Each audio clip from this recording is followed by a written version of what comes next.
shut the door, everybody, then we'll get this started. Can I ask Ray, do you want a water bottle? Actually, I wouldn't mind if you can. Yeah, absolutely.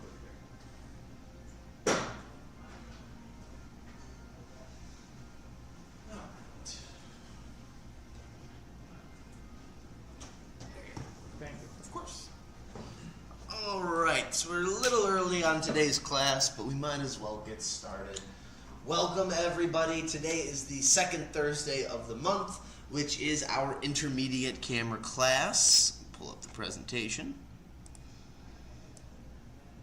All right.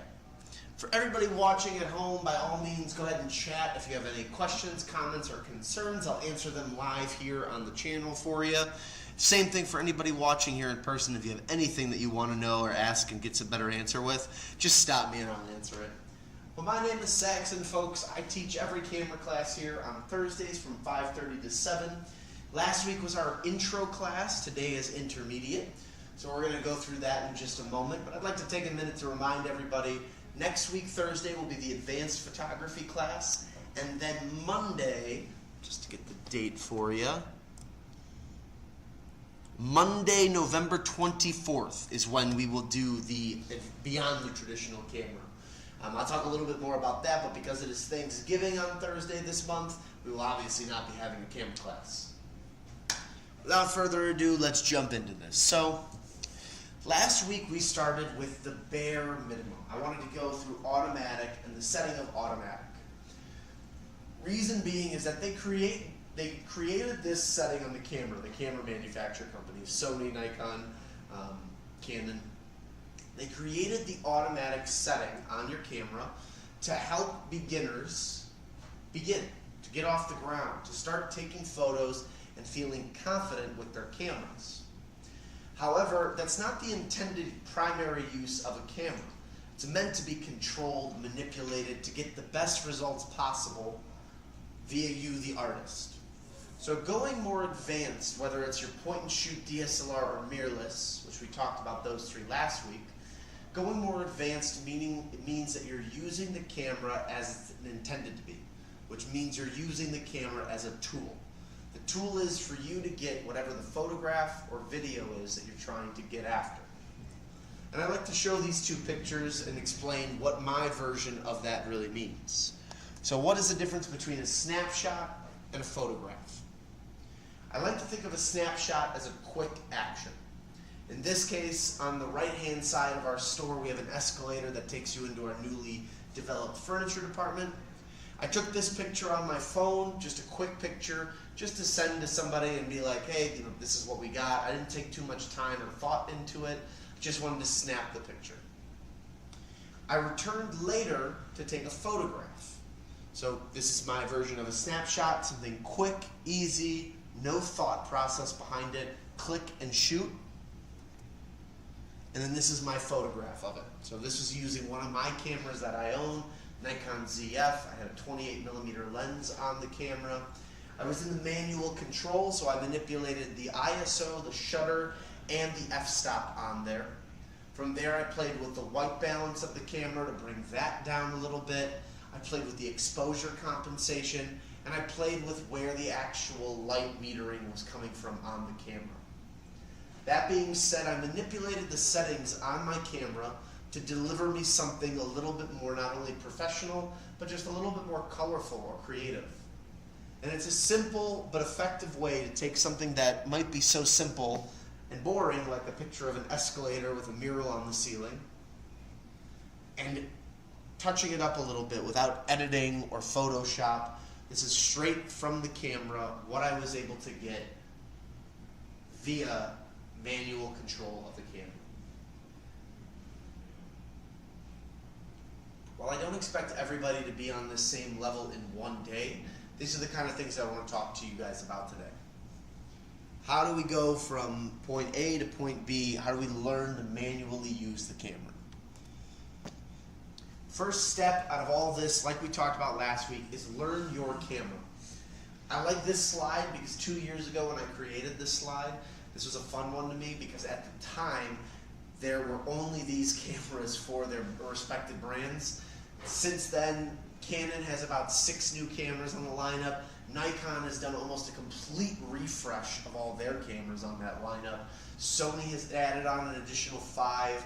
What I'm getting at here, people, is that these cameras will constantly be changing, upgrading, and evolving. Because of that, it's important that you stay on top of the technology. Whatever your camera is, learn the ins and outs of it, know what the buttons mean, know where to find everything, so in a pinch, you always have that information handy and ready. Now, let's skip past everything we talked about last week. We don't need to do a refresher on that. It was really meant to be an introduction into the world of cameras. However, one of the things we talked about last week was the mode dial. I compare the mode dial to your gear shift of your car.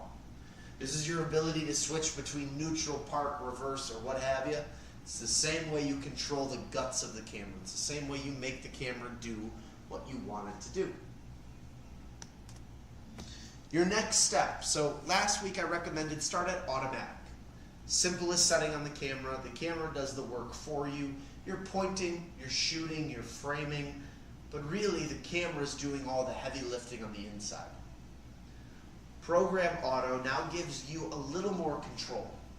Things like exposure compensation, things like your focus priority, manual or autofocus, light metering, your white balance, your target recognition, settings that aren't detrimental to the physical camera's ability to shoot are changeable.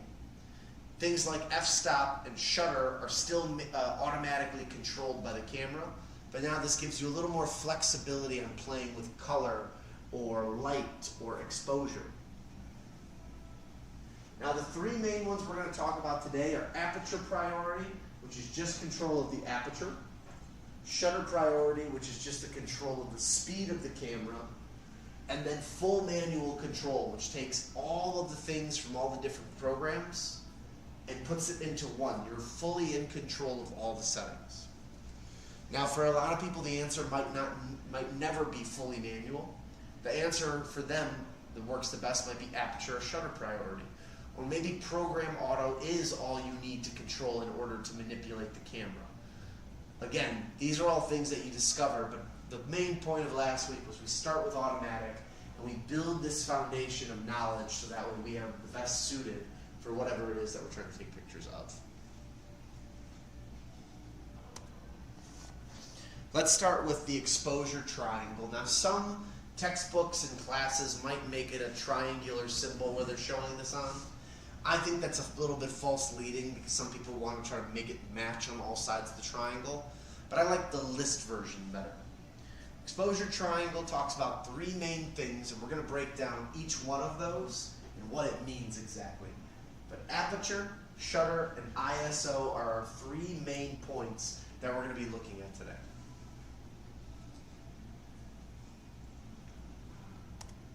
Starting with aperture. The aperture is one of the more popular or the more talked about features of the lens. A lot of the times people value the lens based on the aperture that it provides. The way we can break down the aperture is to think about our eyeball. If we look at our eye in the mirror, we'll notice that black little iris part. The iris expands and then shrinks based on how much light is present for us. The eyeball is made out of different cones and all of these other materials that when light comes through, it flips the color and helps us process that, so we see both color, texture, distance, everything else. A camera lens is no different in that sense. So the iris is there for you to open or make it smaller based on how much light that you see, but also based on the background to foreground separation. So it's a twofold. So not only does this feature, aperture, control light, but it also controls our distance or our viewing from background to foreground. And we can see that clearly at f22, and if we look at the circle that corresponds underneath it, we can see that it's not open very wide. If f1.4 means that the entire circle is open wide, then f22 basically means that it's not even open that much. At f22 though, we get to see both the background, which is the pyramids, and the foreground, which is our stick figure, in perfect clarity. So we've flattened and unseparated the background from the foreground, and we've given ourselves a flatter but more complete and whole image. On the flip side of that, at f1.4, when we look at it, the pyramid is almost completely invisible. Remnants of it remain. However, if you didn't know that was a pyramid, you probably wouldn't be able to make that educated guess. However, our stick figure that's standing in the center there is still completely visible at f1.4. Now you might then be asking, why have so many numbers in between from f22 to f1.4? If the goal might be to blur the thing out in the background or not blur it out, why do lenses have so many options? And the answer is simple. While this does control your background to foreground separation, this also controls how much light is coming into the camera. So at f22, we have the least amount of light coming into our camera, which means that if our camera is set to different proponents, let's say a faster speed or a lower ISO, then we might get an all black dark image because we're not letting enough light come into the camera.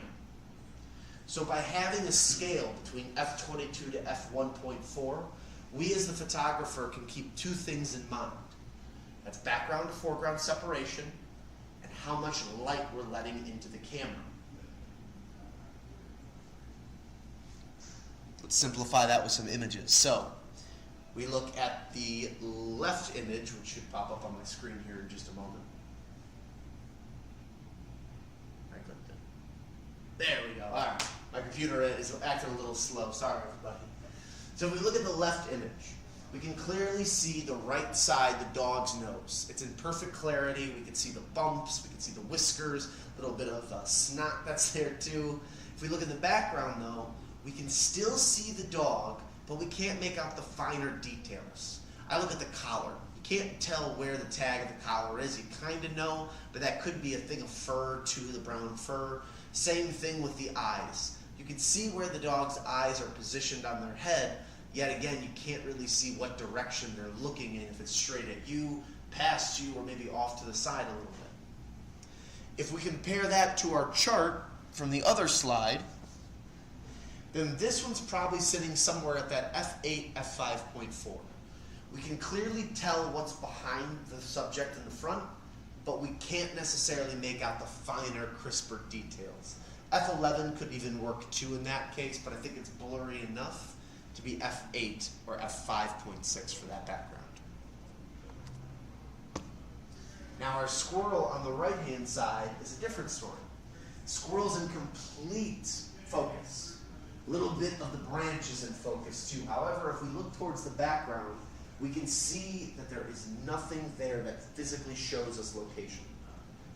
You can see greenery and little bits of tree and everything else back there. However, you can't necessarily make out what type of tree it is. Or maybe there's a car behind there and you wouldn't even be able to see that. It's those kinds of things that would lead us to more of that f1.4, maybe even f2. Where you're blurring out the background to almost a fault where now you can't really tell what's there. However, there's enough information for you to kind of break it down.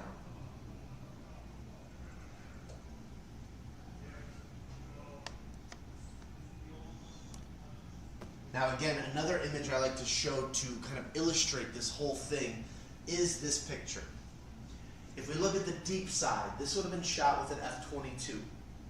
If we look at the shallow side, that's probably more of an f1.4.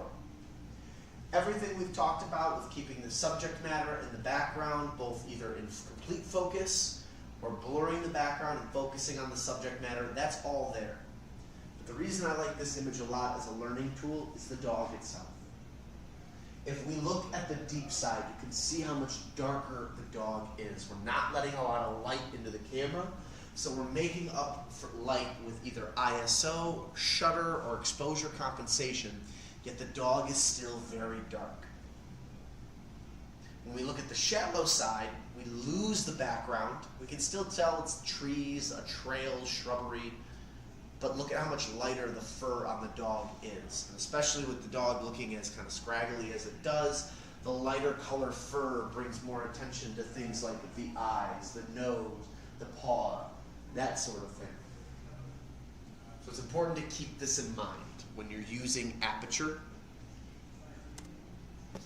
That being said, our camera can go to what we call aperture priority mode, where the only thing that we're controlling on our camera is the aperture. Instead of using shutter, manual, and if we're getting away from automatic and program auto, why would we want to use something like aperture priority mode? And I like this photo specifically to spell it out. If you're on vacation or you're on a trip, let's say you've got the family, your girlfriend, your niece, your daughter, your friend, whatever it might be, and you want to take a nice photo of them. They might not necessarily care about the background at all, and they just want a nice headshot or a nice picture of themselves. You can easily use your lens to get down to a low aperture, a 1.4, a 2. Blur the background out and make the picture completely about them. But in this case, you have a beautiful sunset going on in the background. Water, cliffs, it looks like a beach or a waterfall on the left-hand side. Moss, the waves in the background. There's so much going on in this photo that someone might want this photo of themselves with the background all encompassed. And rather than using an automatic where the camera tries to blur the background out and focus on the main subject, aperture priority can give you control of one feature without overloading you. So as long as you can understand that aperture is to talk about light and background and foreground separation, then you should be able to navigate aperture priority mode to get photos that look similar to this.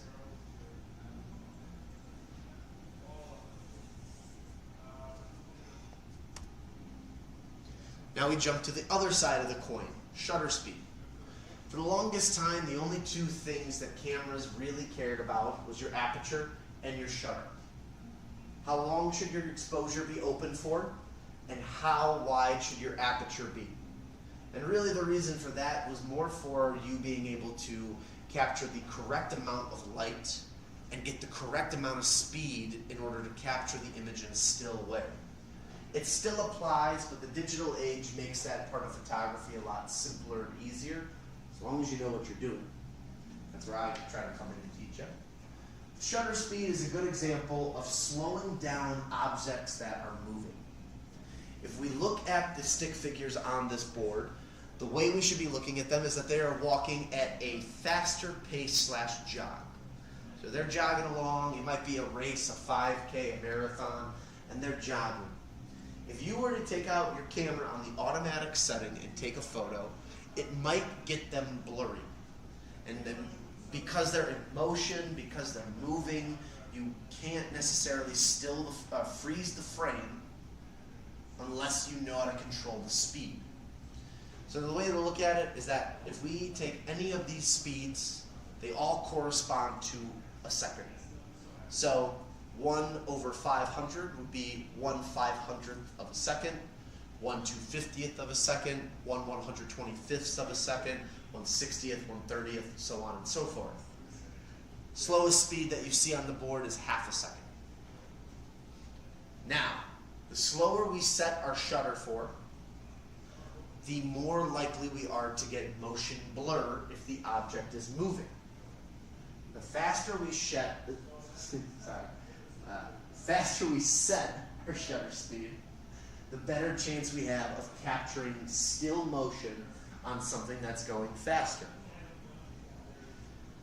And again, much like aperture, why do we have all these variations? If someone's moving at a certain speed, shouldn't you just switch it to that and that's the only one? No. Because our aperture, when you switch numbers, has a negative effect and a positive effect. So does shutter speed. The faster we set shutter speed, the darker our image becomes because we don't have a lot of light coming into the camera because our shutter is opening and closing so fast. The slower we set our shutter speed, the more detailed and robust that the photos can become. But if things are moving, we have motion, the more chance for a blurry image that we have. to use some images to kind of back all this up. When it comes to motion, anything that's 1 in 1,000 or faster will help freeze action. This is a good example of someone surfboarding. This speed is probably somewhere closer to 1 in 3,000 or 1 in 4,000th of a second. There's a lot of sunlight outside because they're taking pictures of surfers, so they don't necessarily need to worry about their aperture or anything else because they have so much intense light that speed is going to be the biggest thing to get an image like this, where it's still. However, you still have motion, and you can see that in the whites of the water, with how frantic and crazy the splash patterns is. They're blurry in certain sections, yet our surfer is perfectly still because they captured the motion. One thing I like to remind people, though, is that blur isn't always bad when it's used appropriately. You have a lot of people that are constantly trying to achieve the perfectly still image, and while that's great, don't be afraid of a little bit of a blurry image. I talked last week about if you're moving and the camera's moving, you take a blurry image, and nobody wants that. But I think this image shows a great example of not only blur being effective to show motion, but also blur not detracting from a photo so much that we don't see the beauty of the photo. You see the bird, the yellows, the greens, the blues, the browns are all very sharp and detailed. Each feather looks like it's been plucked and pushed into the bird. The red of the beak is very very strong. You can see a little bug floating in its beak. The eye has good detail. The bird itself is a beautiful shot. The wings are the only thing that are blurry, but they're giving that sense of motion. So at the end of the day, just because a little bit of blur happens within our photo, that doesn't necessarily make it a bad photo. We have to take our wins with our losses on this one. The other flip side, though, to exposure, or to shutter in general, and the speed at which you do shutter, is that while it's great to capture things that are moving fast, you can also capture things that are slow or that are moving in the same pattern. So on your cameras, there used to be a setting called B that stood for bulb. Bulb was a way of saying that the camera's shutter would stay open for as long as you wanted it to stay open. It could be 4, 6, 8, maybe even 30 seconds. What happens then is that all the information in front of the camera gets pulled into the sensor, and it's just like the days of exposing photography when you physically had to go into a dark room and use the enlarging machine. The way that you burn photos onto paper is you put them into an enlarging machine, you'd crank up the film until it hit a certain height for you.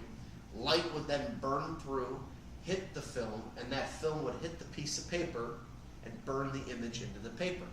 The longer you held it there, the more detail that would then come and the more color that you would get. The flip side to it, though, was that doing it for too long would make parts of the image very dark or look overdone. So in the flip side, going into more of the digital aspect, there still is that problem. If you leave the exposure open for too long, it can end up doing more harm to the photo than good.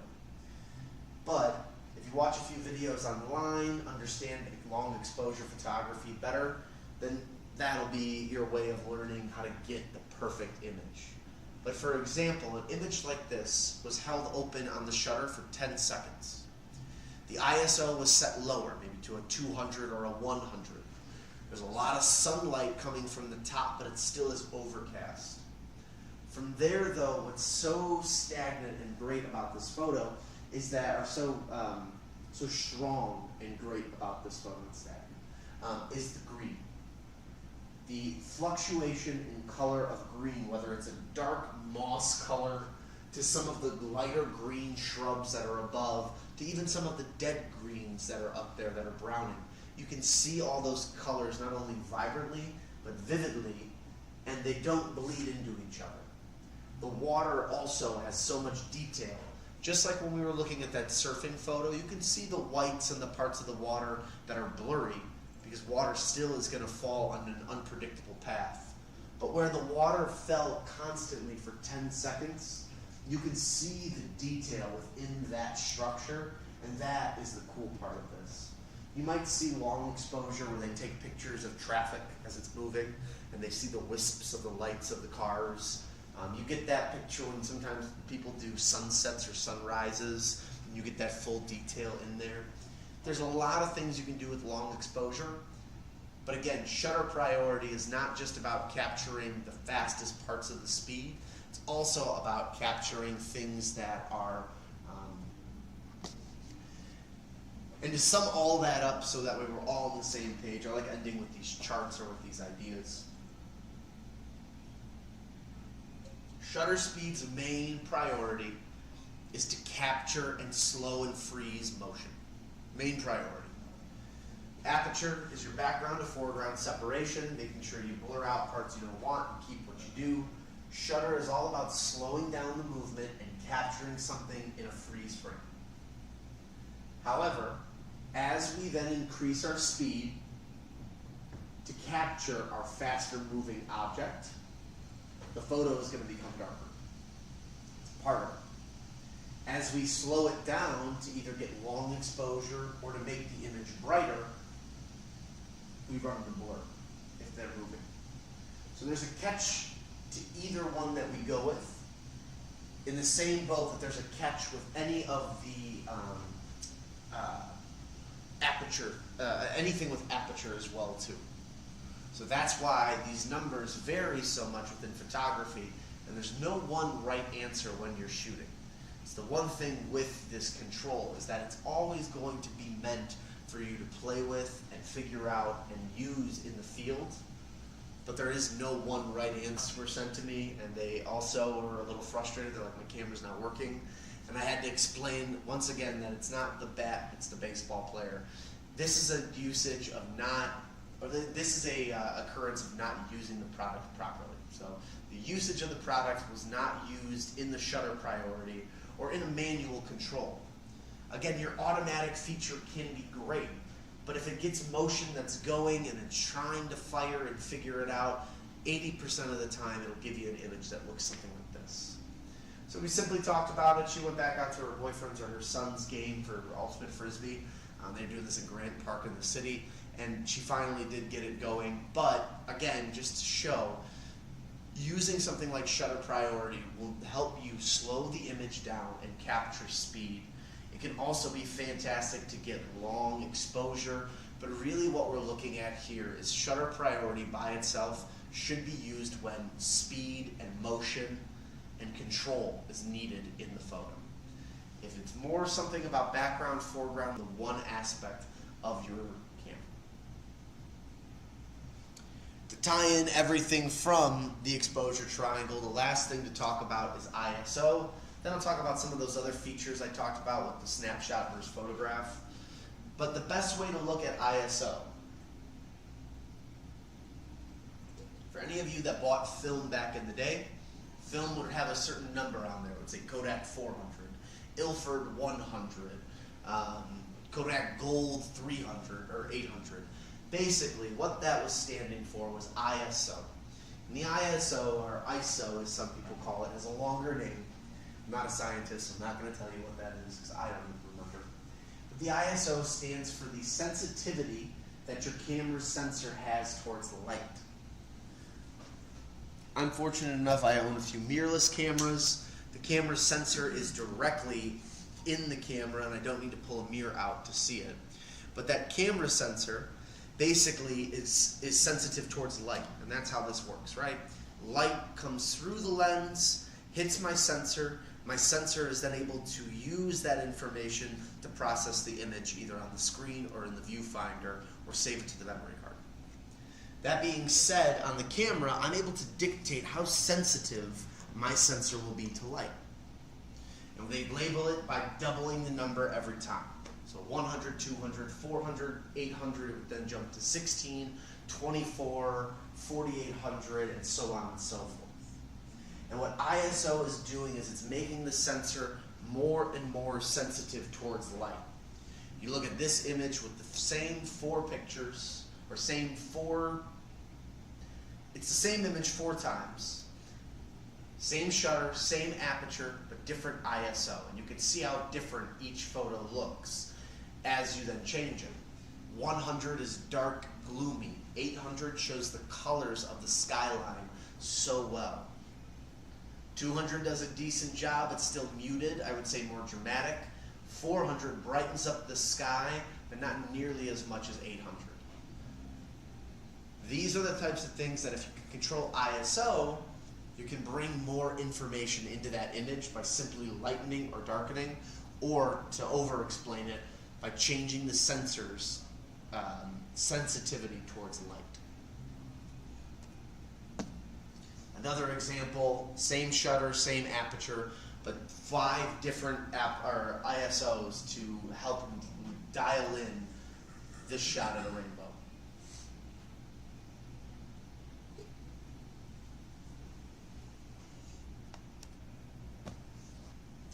Now with ISO, this is more of a DSLR thing, but it still can happen within mirrorless. ISO and noise are 2 things that go hand in hand. In the world of DSLRs, mirrorless a little bit less because they'll just get washed out, but DSLRs specifically, when you would raise or lower your ISO, if you raise it too high in a situation that doesn't need to be so strong, you're going to get pixelation.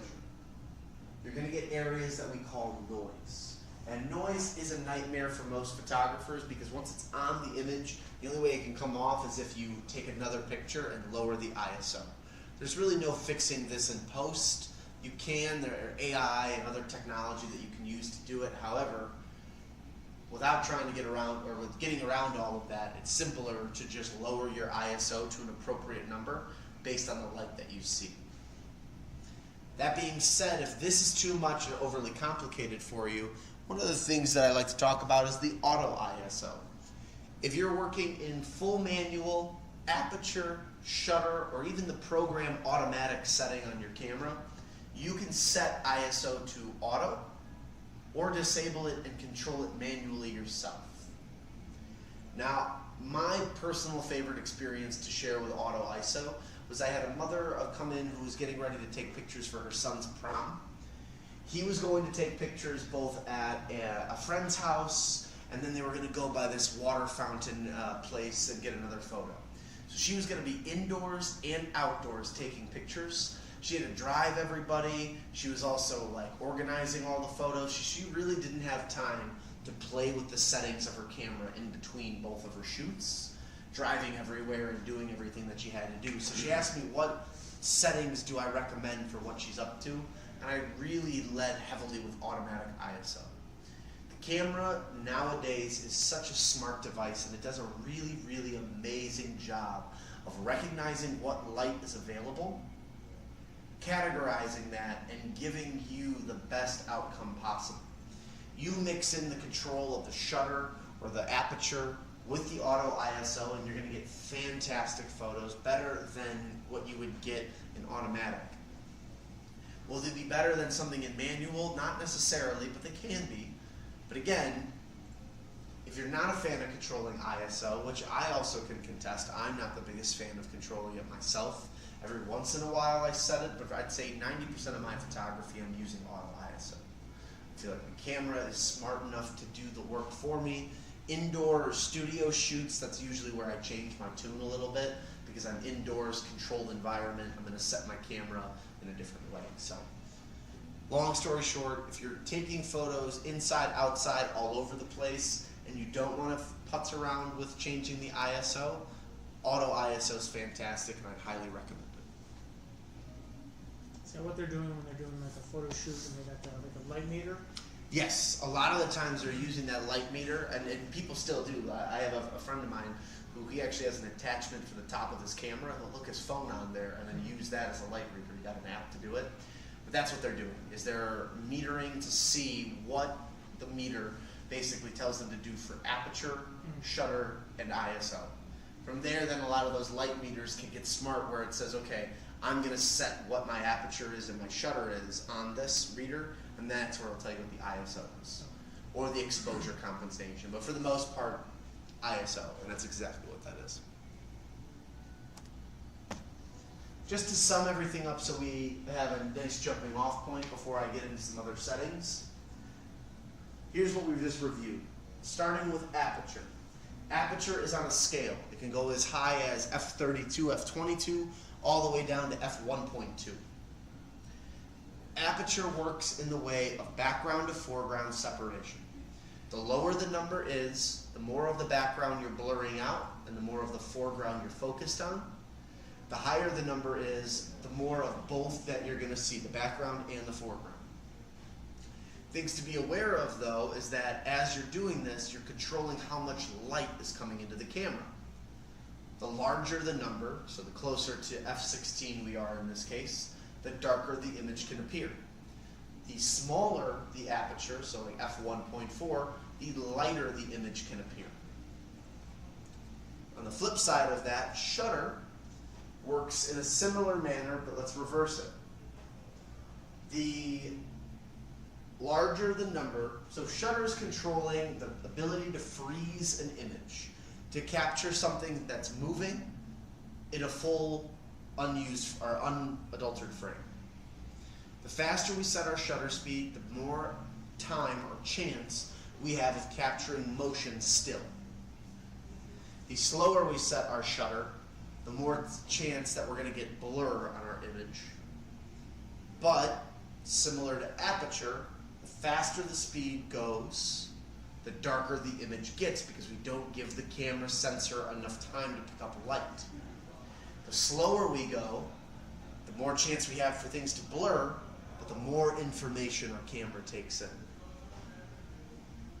And in the world of ISO, to complement those two, we can confidently, if we're doing manual control, use ISO to find the middle ground. If we're then saying that I need to use an f1.4, but I need a 1/250th of a second, and the image is still coming too dark, we should then be able to go in, set ISO, and help that, or use that to adjust for our other settings. And to make this even simpler, this is, or to make it even more complicated, this is what your camera is doing in automatic. So your camera is taking the information that's in front of it and dictating based on the light and the subjects that it's picking up and detecting how to set these three features on your camera. By you doing them manually, you're doing the job of automatic, which is just these three features. Now, what else can you control if you're, let's say, in program auto, aperture priority, shutter priority, or in full manual?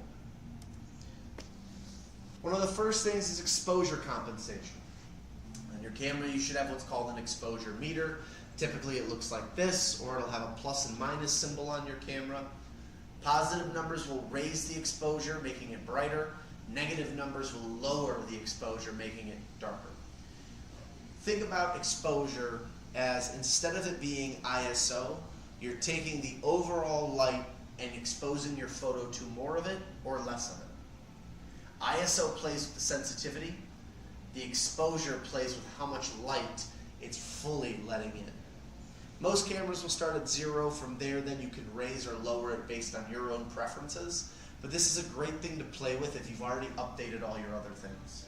So if you've gone through and you've set your shutter, you set your aperture, you set ISO, the image still looks a little too dark, too light, you can easily knock these down a couple steps in either direction, and it should help brighten up or darken your image depending on what you're going through.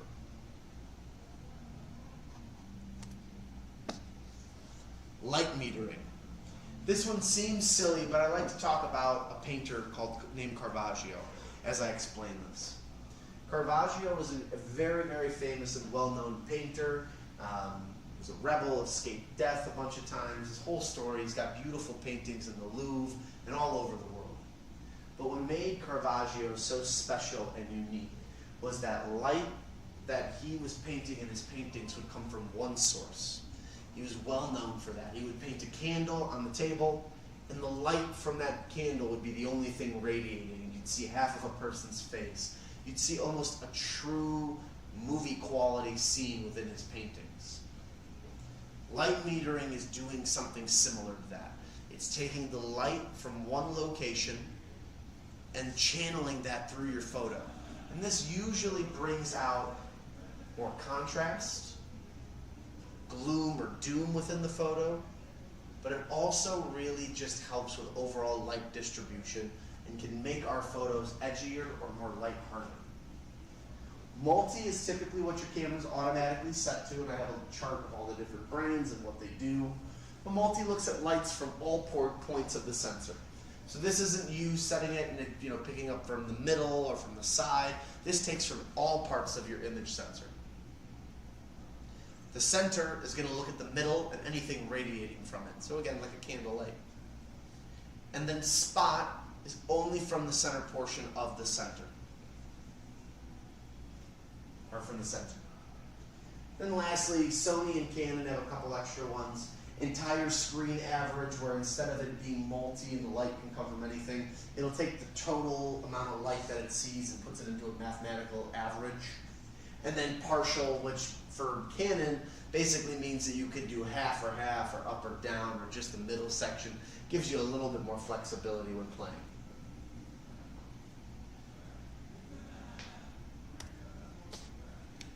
I won't read the whole chart to you, but I think the easiest way to describe this is that the color white lives on a scale. Color temperature goes through what we call Kelvin, and white is one of the biggest colors to be affected by Kelvin. All colors are affected by it, but specifically color temperature. If we take the color white, we're looking at direct sunlight. That's the middle of the road. As we then do something a little bit more incandescent, or we use sodium vapor, we start to make the lights orange. This is where you get more of an alive light. It's more lively. It's kind of a weird fact, but if you ever go to a morgue or go to a funeral home, a lot of funeral homes will have lights positioned in corners that are red and yellow that shine onto the deceased to help bring out more lively effects. Because if you ever look at your skin and pinch it, no matter what pigmentation you are, you have a little bit of pinky hues in there, and that's because your blood is constantly flowing.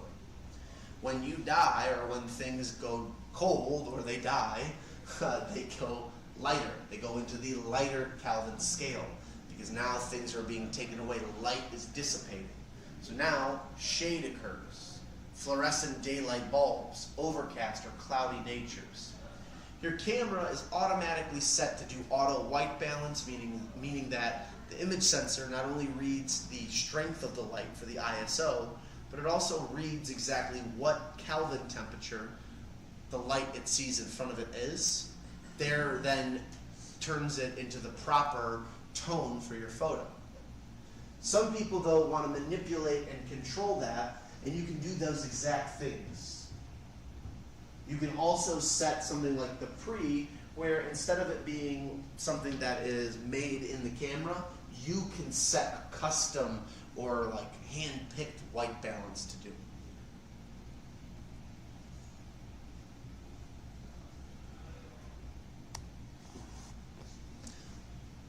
Just to sum it all up, full manual control is control over everything we just talked about.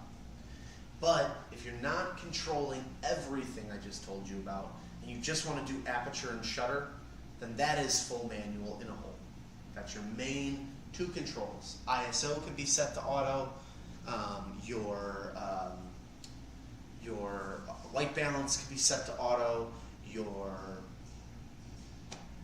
I just said light metering can be set to multi or auto. Everything can go under automatic, but in manual, again, we're back to aperture and shutter, the two things you're controlling, with the option to control everything else or let it ride. Now let's look at some images and see what settings they're using. I always use this aspect to spitball here. None of this is truly by fact. I don't have any of the information myself. But when I look at an image, I want you guys to see the things that I'm looking for. Qualities in the image. I'm going to tell you what numbers I see based on the aperture, the ISO, and then the shutter. And then I'm going to explain why I think that those numbers are where they're at. What I'm trying to give you guys an idea of is how I approach a situation when I shoot.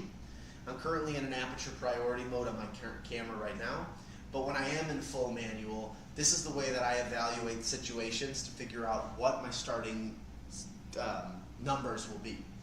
For anybody watching at home and for you here now in person, I will say this much, that I'll take a photo, I'll evaluate it, and I'll immediately usually go back in and update and change dials. Just because I set my thing to one setting and took my photo, that doesn't mean that's going to be the only way I set it before I take the next photo. So this is a nice photo. You've got some place, it looks like Germany, just based on some of the words I'm seeing over here, like this Hassenjol or whatever it is. But if we look at this, we have a very symmetrical image, a center vanishing point in the back with this bridge that then extends past us. We have a darker image, we look to be in low light. So in that case, I'm going to start with my ISO. The lights on here look very, very bright and washed out. It's taking away a lot of the texture of the building. It's taking away a lot of information that could be darker. And because the ISO is so much higher, we can see a little bit of pixelation, especially in those darker areas we see noise. So I'm going to say ISO is probably somewhere close to 16 or 3200 when it doesn't need to be. Now, with that being said, the shutter speed I think is at a lower setting, something closer to 1/100th or 1/60th of a second. And I think that that would have been done that way with the ISO being so high, because I think that the f-stop is something closer to a 22. You can really see the depth in this image, even though it starts to cut out a little bit. But it's not just this that we're focused on. It's not this that we're focused on. The buildings also have good focus within them, so everything feels like it's on a level, flat playing field. So because our aperture is at an f22, I think that we would have to make it up on the other side.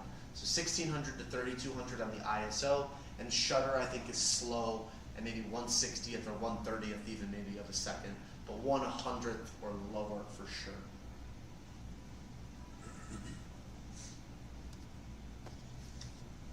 Here we have the cherry blossoms. We can clearly tell there are more cherry blossom plants behind this one, yet we can't make them out perfectly in detail and count how many petals are on one flower or what have you. So the aperture on this one is probably closer to that 4, maybe 5.6, maybe a little lower than that. We can tell they're cherry blossoms, but we can't make them out in full detail. Now, when it comes to the ISO of this one, I don't think it needs to be very high because you have natural sunlight pouring down on these. So 400 to 200 ISO, I think are more than enough, especially given that you have such a wide aperture. That being said, shutter I think is also low, 1/100th of a second, maybe 1/60th of a second, but probably not even that fast. Again, good amount of lights, there's not a lot of motion going on here, and you're blurring that background out, making your aperture bigger, so more light can pour into this without you having to sacrifice detail.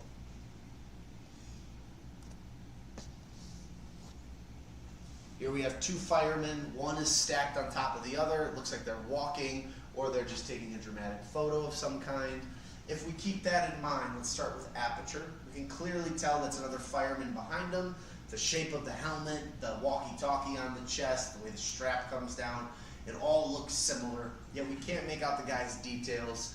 You can see where the eyebrows should be, the lip, the nose, the eyes. However, we don't necessarily have the full details of who this guy is, or what direction is he looking at. Is it at the back of his head? Is he looking at us, the camera guy? So that's probably closer to a 4, maybe a 2.8 at the most. Now the lighting in this image is orangier. It's redder, meaning it's a little bit more alive, or a higher number on the Kelvin scale, but it does feel recessed. ISO isn't showing me any noise, especially in the dark parts of this image, like where our guy in the background is, or the collar of the guy in the front. I'm not seeing pixelation. So given the aperture is wide, I'm probably going to say that the ISO is lower, maybe 800, maybe 16, but most likely 800, maybe even 400 depending. And the shutter, I think, because of all that, is going to be slower to 1/60th or maybe 1/100th of a second, just to be something that's quick, but not too quick that it would take away from the image. And part of the reason I don't think that it's any slower than that for the shutter is because once you get past 1/60th of a second, you really need to get a tripod involved with this. Now is where you have too shaky of a grip, and I just can't imagine that the person taking this photo was using a tripod, especially with them having their gear on and look like they're walking, but I could be wrong.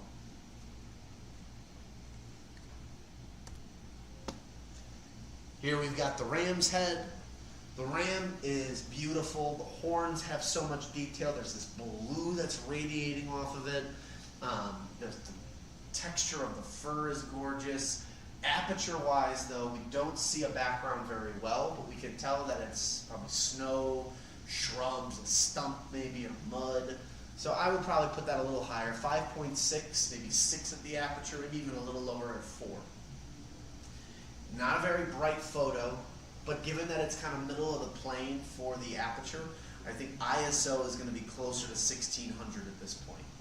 The only reason being is that there's not a lot of light, a lot of dark spots on here. The light is coming from this direction and hitting at the peak of where the nose is, and then dissipating from there. Shutter speed, though, is where I get a little confused, because if this is a RAM, this thing should just be trying to aim at you and hit you as hard as it can.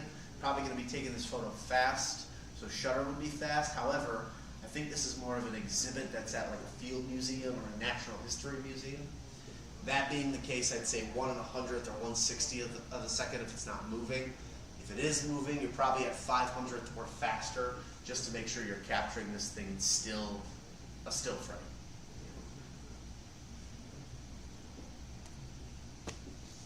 These two are my favorites. I don't have any athletic dogs. All my dogs are fat, so they don't do anything quite like this, but I wish they would, because I would love to get photos. You have these two very agile, athletic dogs, both airborne, and the artist here has frozen the image wholly.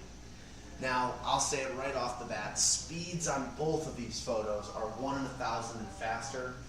Judging how fast frisbees get thrown, judging how fast that dogs can run, especially something like a border collie up on the right corner there, it probably was 1 in 2,000th of a second or faster. The only other thing is that the background is blurred to all heavens. That's easily an f2.8 all the way down to f1.4, depending on the lens that they had. You can definitely tell those are cars behind the dog on the left, but they're so blurred out that, I mean, unless you knew from prior experience, you probably wouldn't be able to tell that those are cars.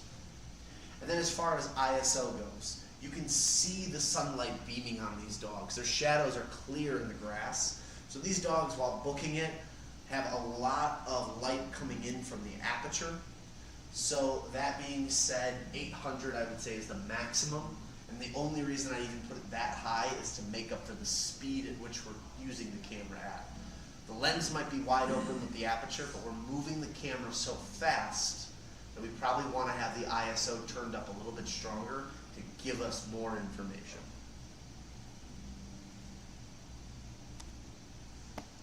And this is one of the last images that I have on here. We got our football player scoring a touchdown. He's evaded 2 tacklers, one's on the floor, but you can kind of tell the top guy is either number 6 or number 8 who's not fallen. So for aperture on this one, there's a slight blur, but we can tell what those guys are. So I'm going to say 5.6 to 8. F8 to 5.6. Enough that it's blurry, but not enough that you can't tell. Sunlight is also fantastic, and we can see that from the light radiating down to give us shadows. The sun is over their head. So given the somewhat open aperture, but given the speed at which this guy is probably running, I probably would say that the ISO is at 1600 to possibly 800. Now again, the biggest thing here is how fast this football player is running.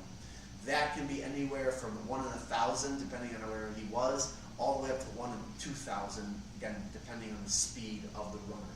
So keep that in mind when shooting, is that with this, what I'm judging is the speed at which, or just what I'm judging in general with these photos, is what I'm seeing in the final picture.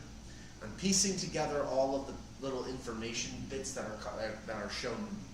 So I can tell this guy's fast, I know the environment that they're in, and I can tell by the sunlight, generally, what numbers they need to be. And I challenge anybody. There's games online that have that. There's people who do this all the time, and they post a picture, and then there's settings underneath the photo. If you really want to see if you can pinpoint that and figure it out, much like I can, then I might recommend playing some of those games or testing yourself. It really helps because when you can understand this and look at an image, there's nothing stopping you from looking out in real life and being able to do the same thing on your camera.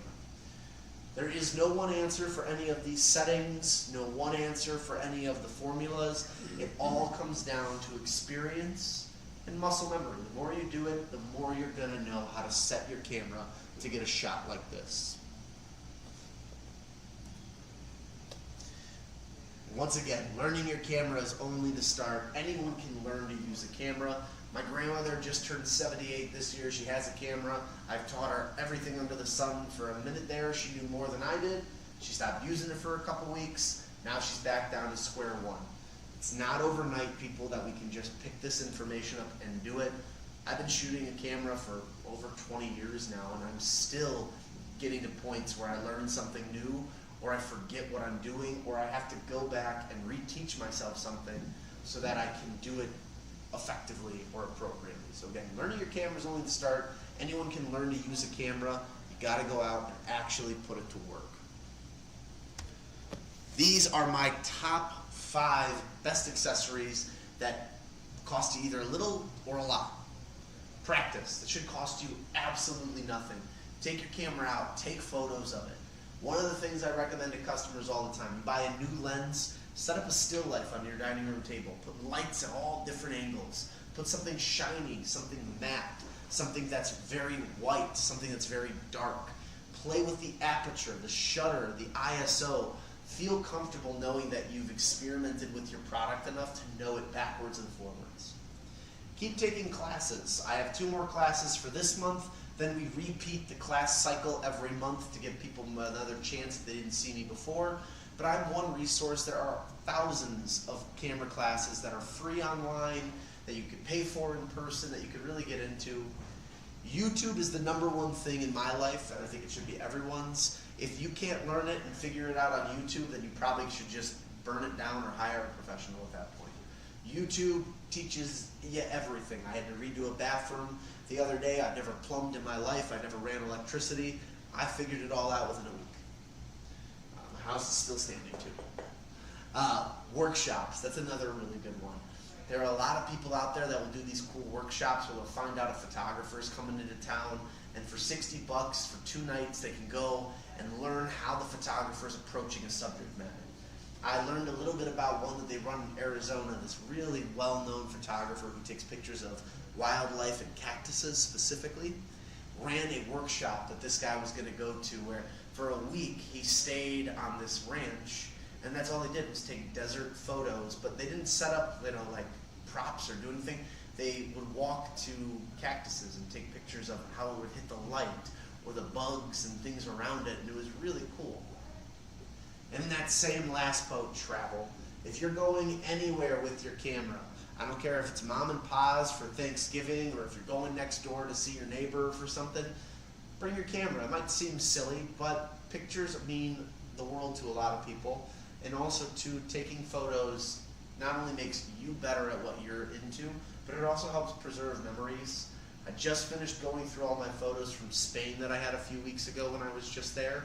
And it's awesome, even though I was just there a month ago, less than a month ago, I can relive everything through my images from my travel. So take photos everywhere you go. Bring your camera everywhere you go. These are my personal 5 favorite accessories. If you need to buy accessories, I still tell everybody, I recommend the top 4 to start off with. Buy a bag, protect your equipment. You don't want your bag to go, and you don't want your camera to get damaged because you're carrying it around and whipping it places. Have an extra battery and an extra memory card. Both go a long way. If you forget to charge a battery, or if your memory card is unreadable or damaged, it would be a shame if you couldn't take photos for that. A lens cleaning kit is always recommended. Never use your sweater or your t-shirt. If you guys have, if you're 4 eyes like myself and you've got lens cleaning kits, use those. Microfiber, awesome. But I tell people all the time, the first time you use your t-shirt to clean your lens, fine. The 50th time you use it, also probably fine. 500, 600, 900 times down the road, your lens is going to get micro scratches. Those scratches are then going to affect the focus, the glare, the light. And when that's messed up, unfortunately, there's not a lot of ways to fix that. Get a good camera strap too. Keep your stuff around your neck when you're not shooting so you don't leave it somewhere so it doesn't fall or break or drop. Always recommend putting a strap on your camera. Tripods, external hard drives are great accessories if you need them. Filters, you should put a filter on your lens to begin with, but if you need it for light, polarized ND filters are great. And then additional lenses of all kinds in general. We talked a little bit about last week about lenses, but as you're now getting more advanced into photography, it might not hurt to buy a lens that specializes in what it is you're trying to do. If you're brand new to this, I still recommend getting a kit lens and start at the bare bones to learn what it is you're trying to do. That is all I have for you guys today. Kept it at about an hour. Next week is the advanced cameras. So we do that the third Thursday of every month. So just so everyone's on the same page, that is the 20th of next week. And just to kind of give you an idea of what that looks like, advanced is our last traditional camera class that we have for the month. Advanced cameras starts with tips and tricks to take a good photo for framing in both portrait and for landscape. We then end the class on how to edit your photo and the basic steps to go from there. And then lastly, we go into the advanced accessories department. If you're someone who's trying to make video or content creation for your business or for your personal life, then this is the type of thing that you might need to start looking into if you're hitting a wall within your content. So next week we'll end with that one. And then just again as a reminder, everyone, beyond the traditional camera, which is a class that specializes in things like drones, GoPros, action cameras, 360s, and camcorders, will be the last and final Thursday of the month. But because that is Thanksgiving, we're going to do the final class of the month, November 24th. So just so everyone has that as an update. Monday, November 24th from 5:30 to 7 will be the Beyond the Traditional Camera class, and that'll conclude our month until December.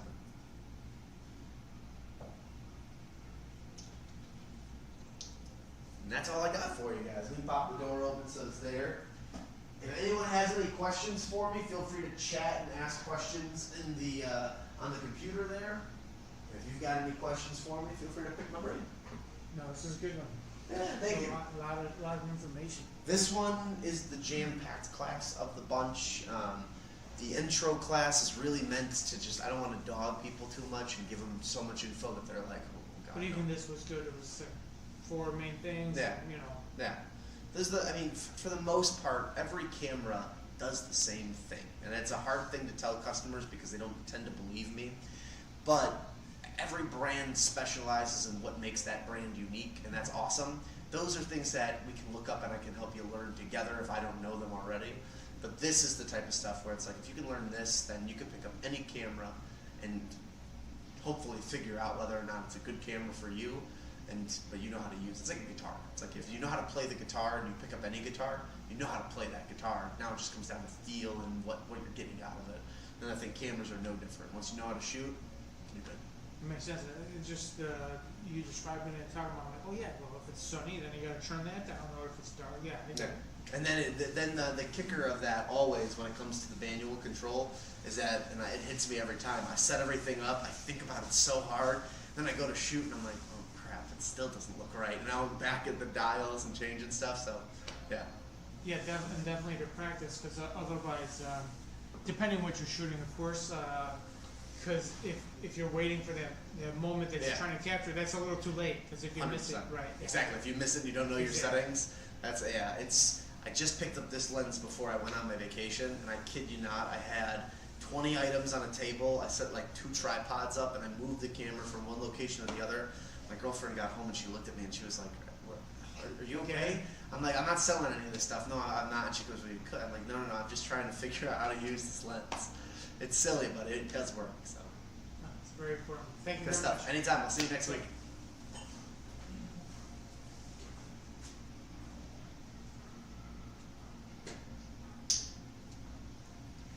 It doesn't look like any of you guys have questions for me online, so I'm going to go ahead and end the class there. Thank you guys, as always, for attending. I love seeing people that are active online. I love when you guys come in to talk to me in the store about my class or what you learned from me, or just to pick my brain about camera stuff in general. So please, feel free to come, reach out anytime. My name is Saxon. I teach these camera classes every Thursday from 5:30 to 7. Again, next Thursday will be our advanced camera class, and then the following Monday will be our Beyond the Traditional Camera, because we have Thanksgiving this month. I'll see everybody next week, and I'll remind you guys